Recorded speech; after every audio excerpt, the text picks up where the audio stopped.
आज Doubtnut app download करें। Doubtnut पर अपने सभी गणित, रसायन विज्ञान, भौतिक विज्ञान और जीव विज्ञान के डाउट्स का करो सफाया। बस प्रश्न की फोटो खींचो, एक ही प्रश्न को क्रॉप करो और तुरंत वीडियो सोल्यूशन पाओ। अभी डाउनलोड करें। एक पहिए की धुरी का यांत्रिक लाभ 5 हमको दिया हुआ है और 200 किलोग्राम भार को उठाने के लिए कितने आवश्यक बल की आवश्यकता होगी ये हमको बताना है। ठीक है, तो दोस्तों यहाँ पर हमको दो चीजें प्रश्न में दे दी गई है। यांत्रिक लाभ का मान दिया गया है, ठीक है, लिख लेते हैं यांत्रिक लाभ बराबर में 5। ठीक है, अब उसके पश्चात क्या कहा गया है कि भार जो है उसको उठाना है, तो भार जो उठाने के लिए दिया गया है उसका मान हम लिख लेते हैं। यहाँ पर कितना दिया गया है, द्रव्यमान का मान दिया गया है 200 किलोग्राम भार। ठीक है, तो 200 किलोग्राम भार का मान हमको दिया गया है। अब कितने बल की आवश्यकता होगी ये हमको ज्ञात करना है। किसका मान ज्ञात करना है? आवश्यक बल का मान ज्ञात करना है। तो किस तरीके से ज्ञात करेंगे दोस्तों?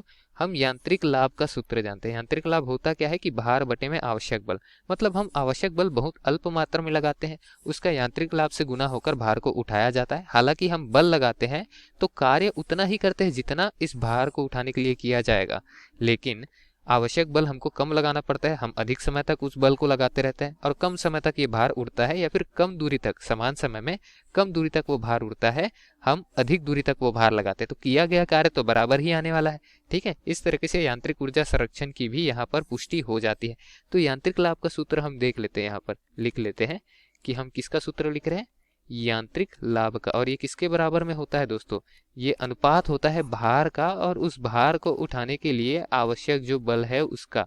तो भार बटे आवश्यक बल हम लिख लेते हैं। यांत्रिक लाभ का मान 5 दिया है तो लिख लेते हैं, और भार का मान जो है वो 200 किलोग्राम भार दिया हुआ है, या फिर किलोग्राम वेट। तो आवश्यक बल जो है वो बटे पे आ जाएगा। आवश्यक बल को F मान लेते हैं, तो F बराबर में क्या आ जाएगा, 200 किलोग्राम वेट। 200 किलोग्राम वेट मतलब kg/Ws लिख लेते हैं, और नीचे पे क्या आ जाएगा, जो यांत्रिक लाभ है वो नीचे पे आ जाएगा। अनुपात इस तरीके से हम लिख सकते हैं। तो आवश्यक बल कैपिटल F का मान क्या आ जाएगा, हम भाग देंगे तो हमारा मान आएगा 40 किलोग्राम भार।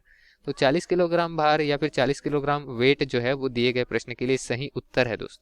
और ये जो उत्तर हमने प्राप्त किया है, चलिए विकल्प में चलकर देखते हैं कि 40 किलोग्राम वेट जो है वो कौन से विकल्प में आ रहा है। हम देख पा रहे हैं ये अंतिम विकल्प में आ रहा है, तो अंतिम विकल्प दिए गए प्रश्न के लिए सही विकल्प हो जाएगा। धन्यवाद।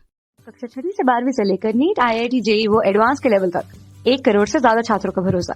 आज ही डाउनलोड करें डाउटनेट ऐप या व्हाट्सएप करें अपने सारे डाउट्स 8400 400 400 पर।